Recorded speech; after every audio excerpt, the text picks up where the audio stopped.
Hello, and welcome to a My Little Pony video. This video is not intended for children under the age of 13 years old. If the comments are set up, it's because YouTube did it, not me. So, I'm gonna let's get into the topic of today's video.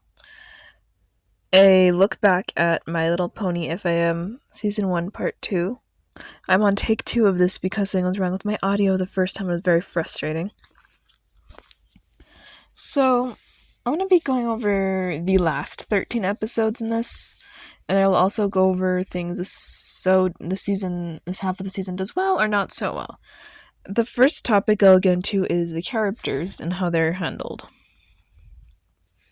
So the characters in the second half, I'd say, are handled pretty much the same as the first half.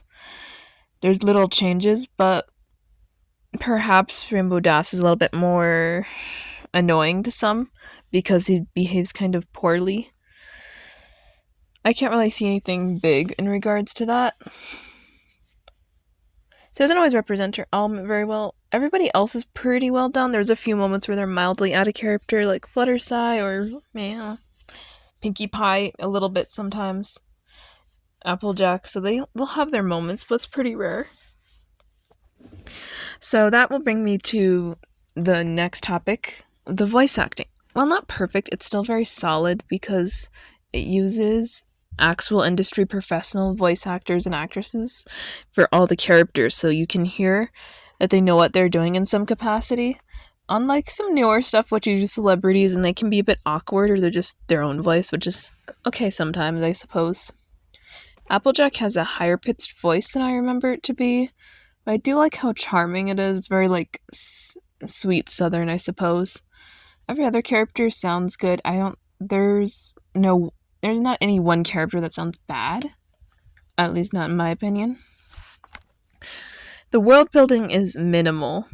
We're going into that. So the world building is minimal in this half of the season, which is, I guess, fine. It doesn't need to be complicated. The Diamond Dogs are introduced, and the writers literally never do anything else with them. They just introduce them for this, same as the Hydra and Buffalo. Those are also never brought back up, Hydras and Buffaloes. The cockatrice and dragons, which are part of this half of the season, do come back up, which is interesting. Didn't expect that to happen. The animation. The animation is pretty good considering it's made with 2010 flash animation. It can be a bit off model or janky. I feel like that's the best way of phrasing it, janky.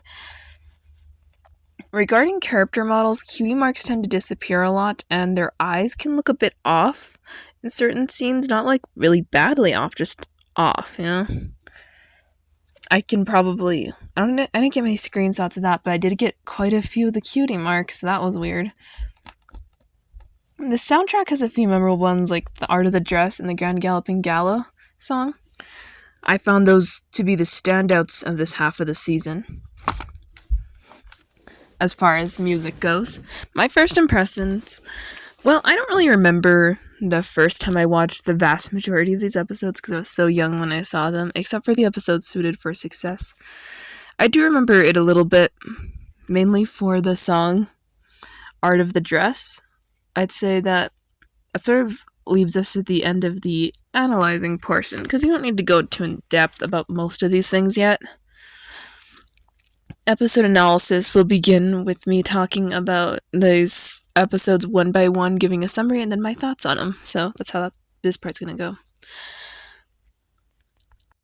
So, Suited for Success, episode 14. The plot of this episode follows Rarity offering to make the rest of the main 6 dresses for the Grand Galloping Gala. They don't like the first dresses he makes them, so she remakes them to match their personal taste. And Rarity ends up having a fasten sew because Spike just decided to commit her to a fasten sew, and she feels humiliated by the ugly new dresses. The main 6 make things right by finishing her dress, which she started at the beginning episode, but she didn't finish, and then redoing the entire fasten sew at her boutique, proving that she is indeed a good designer, so the designer won't talk poorly about her. My thoughts, this episode has a lot that's better than the last episode. If you remember episode 13, if you look it up, fall weather friends, and it has a really good song. The art of the dress is probably fantastic. The message is okay. Don't look a gift horse in the mouth seems pretty good for the most part, except for the fact that she wasn't gifting them. They paid her to make the costume, so it's a bit confusing and arbitrary. But I'll just get into the next episode. Feeling Pinky Keen, episode 15. The plot of this episode follows Twilight figuring out that Pinky has a pinky sense, and she tries to understand it through testing and observation and just like the scientific method. Meanwhile, Fluttershy is at Froggy Bottom Bog relocating like 100 frogs, unaware of the Hydra that lives there.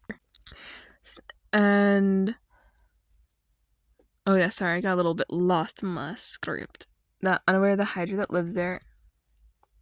Twilight has like a freak out because she genuinely can't understand how a pinky sense works, but ends up learning in the end that you don't have to understand something for it to exist in some capacity, or more accurately, don't question it, it's Pinkie Pie. Because, that's sort of the message of most Pinkie Pie episodes, to be honest.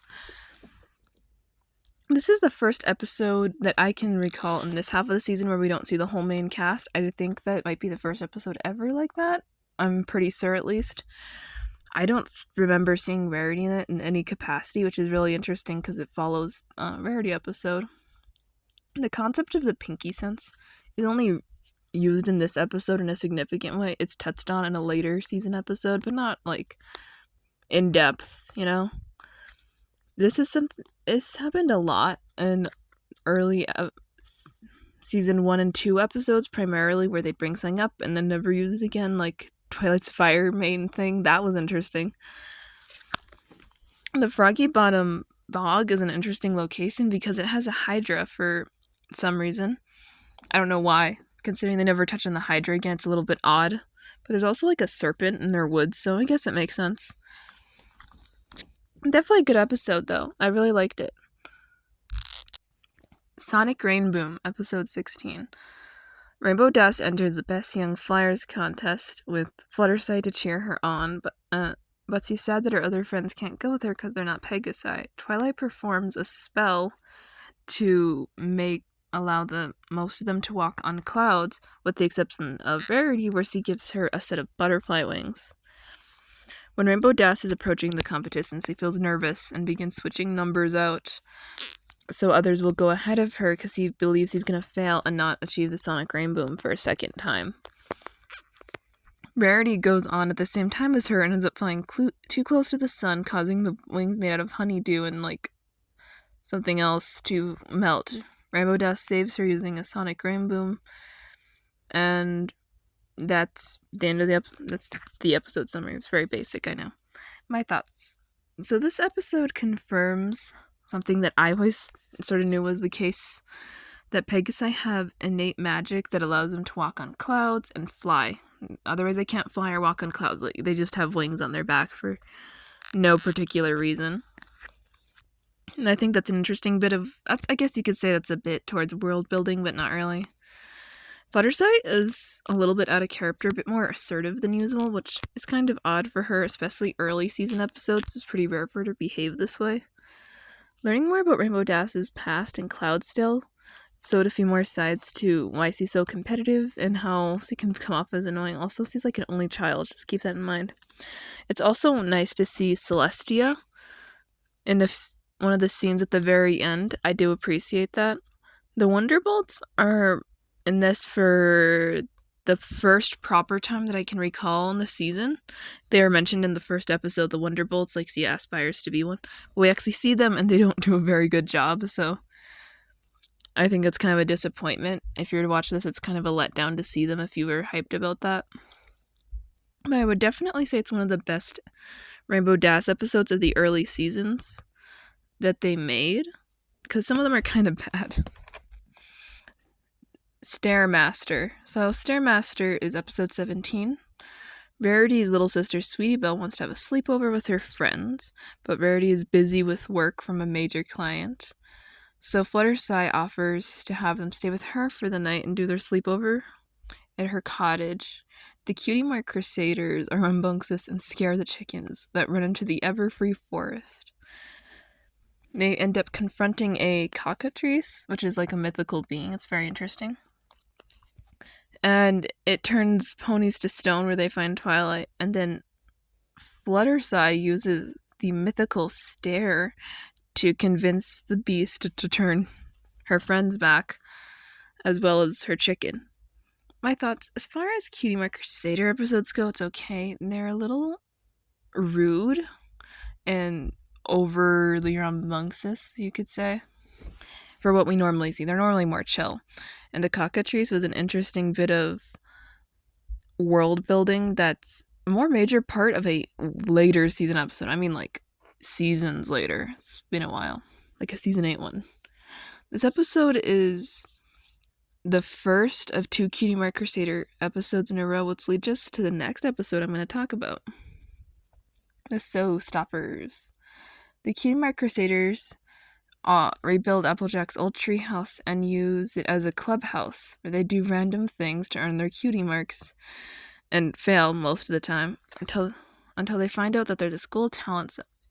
Instead of playing into their own strengths and abilities like Sweetie Belle singing and Scootaloo's athleticism, so she's a good dancer, and the set building abilities of Apple Bloom, who put the entire thing together, they switch things around. So Scootaloo sings, and like Sweetie Belle does sets, and then Apple Bloom does choreography, and the entire performance is a mess. And they feel like everything went wrong. But the Cutie Mark Crusaders learn that taking a cutie mark takes time and hard work, and it will come when it comes. My thoughts. This is the better of the 2 Cutie Mark Crusader episodes thus far in the season. It's far more enjoyable than the previous episode. Applejack is very supportive of her sister and the other Crusaders with their odd choice of performance. So just proud that they're going for it, I suppose. The song itself is quite good. It's just that Scootaloo can't sing it that well. And she's not even that bad of a singer. She just didn't do this part well. And the hijinks during the performance, like things crashing and their makeup and style, was really interesting to watch. And I really like this one more than I expected to. I don't know why, because some of the early ones are sort of... Crusader episodes are more of a skip episode in my head. I don't know why. A Dog and Pony Sew is the next one I'm going to talk about. So the plot of A Dog and Pony Sew is Rarity gets a custom order from the Pony of Pop, Sapphire Soares. So she goes with Spike in search of more gems for the outfits when she gets kidnapped by the Diamond Dogs, and Spike gets the other members of the main 6 to help, and they journey through, and Rarity uses her ability to annoy people to get the Diamond Dogs to release her, with all the gems too. It's an interesting episode. My thoughts are this is an interesting episode in the sense that we meet a new species, but as you know, the Diamond Dogs live within the borders of Equestria, which is interesting. Most of the other ones live outside of it or within a more remote area, but they're just near Ponyville, I think, so, because Spike ran there. So yeah, these things are near Ponyville and we never see them. And I think they're only shown in this episode, unless I'm wrong. Maybe they pop up in the ending card of season 9 or something. But it's a pretty okay episode. I did think that wasn't my favorite because it was another situation of Pony's best mentality, but that's fine, I suppose. Green Isn't Your Color, episode 20, Summer. So the plot of this episode follows Rarity and Fluttershy as they reach for fame. So they hang out at the spa for their weekly spa day when Rarity needs Fluttershy to model a dress for an important meeting with Photo Finis. When Photo Finis arrives, she falls in love with really likes Fluttershy's sad energy, I suppose, and picks her over Rarity, and Rarity becomes jealous. And there's also a side plot where Twilight knows the secret of why they're jealous with each other, because he knows that other stuff, and then she also knows that Spike has a crush on Rarity, which is a running plot through this season. I know I'm a little bit disjointed here, but I really don't care about this B plot. This is the most B of B plots. A C plot with how it is. So this episode, my thoughts on this episode, I didn't really like this much growing up, but it's okay in hindsight. It really bothered me that Rarity was envious of Fluttershy's success, which Fluttershy had made clear that she was unhappy with, and Pinkie Pie was a bit too much sometimes, with the idea that your friendship will end if you tell any of their secrets ever. It's kind of true, but in cases like this situation in the episode, Twilight would have cleared up things quickly and only strengthened their friendship faster. So it would have been fine if she said something. The episode is okay. I just don't like seeing Fluttershy sad most of it because he's unhappy with what he's been dealt. I'd be too. Over a barrel. Applejack is taking an apple tree is our next episode, by the way, to Appaloosa to plant when the train car with the tree and Spike in it, because Spike was bothered by all the noise they were making, is stolen by the buffalo. This accident is just one more event in a rivalry between the buffalo and Appaloosans. Eventually, the two groups come to an agreement through the understanding of why they felt the way they did about the land. My thoughts. So, this episode is one of the worst episodes of the entire season, and definitely the worst of this half of the season. The way it handles interspecies communication is terrible. The buffalo are framed as the bad guys when both parties are equally at fault for the misunderstanding. The ponies of Appaloosa should have asked to use part of the land to begin with. The buffalo had every right to dislike Pinkie's song as well. I know that's a bit of a side tangent because it took away from an important conversation that was about to happen that would have helped clear things up and potentially prevented the following conflict, which is oddly silly because apple pies are the weapon of choice and the buffalo are just going to run. So I don't really know what the goal was. I know it's for kids, but I don't know. They were going to stomp them. That's kind of weird. The pony's best mentality is something that is extremely prevalent, so this is just one more situation of that in the series. But that leads me to the next episode, which I think is far better because I just like it more. A Bird in the Hoof, episode 22. Princess Celestia is visiting Ponyville with her pet phoenix Philomena at the bakery Pinkie lives at. Fluttershy takes it upon herself upon seeing the ill-looking phoenix to try to get her Philomena heal Philomena to an extent. And she ends up getting in trouble. At the very end of the episode, Philomena pranks all of Ponyville by faking her own death and then reforming to her post-molt self. And the lesson of the episode ends with, "Ask before taking matters into your own hooves." That's an exact quote I actually did for that one, I know. My thoughts. This episode is a joy to watch in regards to Celestia. She's like phenomenal pranking the cakes with the tea. And then Philomena just driving everyone insane was the most phoenixy thing that I could imagine. Just like, and then faking out the death, pranking literally the entire town and multiple soldiers. Like, what a move, Philomena. The phoenixes, in general, were an interesting addition to the world because they're extremely melodramatic in nature and relative territorialism is brought up. It's really fun, though, to, like, watch them. That being said, I do wonder why Twilight was so scared of Celestia sending her or Fluttershy away. Celestia seems very understanding and civil about most things, so it doesn't make a lot of sense that Twilight's, like, terrified. Unless there's just something we don't know, which I guess could be true, because we don't see a lot of Celestia in this early season. It's definitely one of the best episodes of the early season, though, if you want to have a lot of fun watching it. So I'm going to get into the Cutie Mark Chronicles. The plot opens with the Cutie Mark Crusaders trying and failing to earn their cutie marks. So they decide to go ask adults in Ponyville, mainly the main six in this episode, how they got their cutie marks, and discover an important connection between them and the sonic rainbow.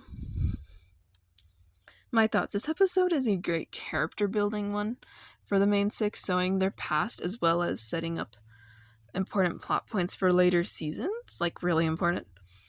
And also the chain of events that gave them their cutie marks. The sonic rainbow causing all of them in some capacity to earn their cutie marks, like Twilight passing her magic exam and hatching Spike, and then Rarity figuring out she has a gem sensing ability. Of course, Rainbow Dash got her cutie mark from that. Fluttershy was knocked to the ground, so she met animals. And I know Applejack decided to move home after she saw the rainbow and then earned her cutie mark with the Apple family instead of staying in Manhattan. And I think I covered all the main six's cutie marks. Oh, Pinkie Pie. Pinkie Pie learning what real joy is on a rock farm. You may interpret that one as you will. I don't think her family didn't experience joy, I just think that's how it is. So yeah, it's like definitely a great one though, in case of like one of the best world building and character building episodes of the season. Which brings us to the next episode, All's Well That Ends Well. The plot of the episode follows Twilight going to hang out with her friends to watch a Star Sour when Spike accidentally destroys the book she needs. While Spike is sleeping, Twilight meets an owl in need of shelter, who from the rain, whom she names Aloysius. Aloysius becomes her new assistant, leaving Spike feeling replaced. So Spike starts framing the owl for different egregious things like, I guess murder. I don't know what the goals are. In hopes that Twilight will pick Spike over Aloysius. So my thoughts, I think this episode is a bit of a character assassination on Spike. I've never seen him to be jealous like this. And also, Aloysius is so cute and clearly not replacing him this easily. Like, it's an okay episode, and I love Aloysius, but perhaps Twilight should have been more clear with Spike about how important he is to her. We also see another dragon this episode, which is one of the only other adult dragons in the series that I can recall. We see like 6 adult dragons total, I think. Well, some are teens or babies that we see. So that brings us to the next episode, Party of One. Pinkie Pie throws a party for Gummy the alligator, her pet. It's birthday, and she has so much fun that she invites her friends to an after party, but none of them will go. She goes insane, believing that she's been replaced, and starts treating objects like sentient beings until Rainbow Dash pulls her out of it, and they show her that they weren't ignoring her, they were throwing her a surprise birthday party. The episode itself is fine, but seeing Pinkie have a mental breakdown is sort of hard to watch, even if it's only for a few minutes. It has some of the best animation of this whole season. The shading and movement are great, and the facial expressions are very engaging, and the only real con is that the internet went way too wild with this episode, especially the adult fans. But that brings me to the very last episode of Season 1, The Best Night Ever. The main 6 are going to the Grand Galloping Gala with high hopes for the event. But when they get there, it's not at all what they expected, and their plans devolve into madness. Twilight and the others don't get to do what they want to do with the groups of people they're hoping to engage with. So Twilight doesn't spend time with Celestia in a meaningful manner, and Applejack doesn't get to sell many pastries. He sells like 2. Rarity tries to go on a date and fails with some random stallion. I'll get into him in a minute. And then Rainbow Dash doesn't get to hang out with the Flyers. I just forgot their name. So sorry. But my thoughts on this episode, I'll go into. This episode has like a really fun song at the beginning, and the animation is very good. I'd say it's definitely like very consistent. The mouse horse things that have been set loose, though, are kind of weird, and also stallions walk them all the way to Canterlot, which is kind of unrealistic. The introduction a Prince Blueblood doesn't really make sense. How is he related to Celestia and Luna? Like, they never answer this question. And he does so back up in season 5 as a background pony, but from Mertonia, but that's not really that important. As far as season finales go, it's very low key for FIM, and I think that it's a fun episode. I wouldn't say it's the best finale. I'd probably actually say it's one of the weakest, though. Like, as an episode, it's okay writing, it's very fun. Like, Celestia talking to him, but, like, for an ending episode, it's pretty weak. Final thoughts. So, making this video took a long time. It's probably going to be late by the time you're watching it, unless I don't know, just speed edited or something. I had a 4-page script made that I watched the episode, and then I summarized it in my own words, and then I did my own thoughts on the episode more in depth. And then I took screenshots, and it was a lot. I'd say that this half of the season is just as good, if not better, than the first half of the season. It also holds up really well. I can see why it created such an influential fandom of the early 2000s. And if you enjoyed this kind of video from me and watched all the way to the end, which I highly doubt, but I hope you kind of did, at least a few people just checked to the end, you should check out the MLP video playlist and then come back every Saturday for new MLP content.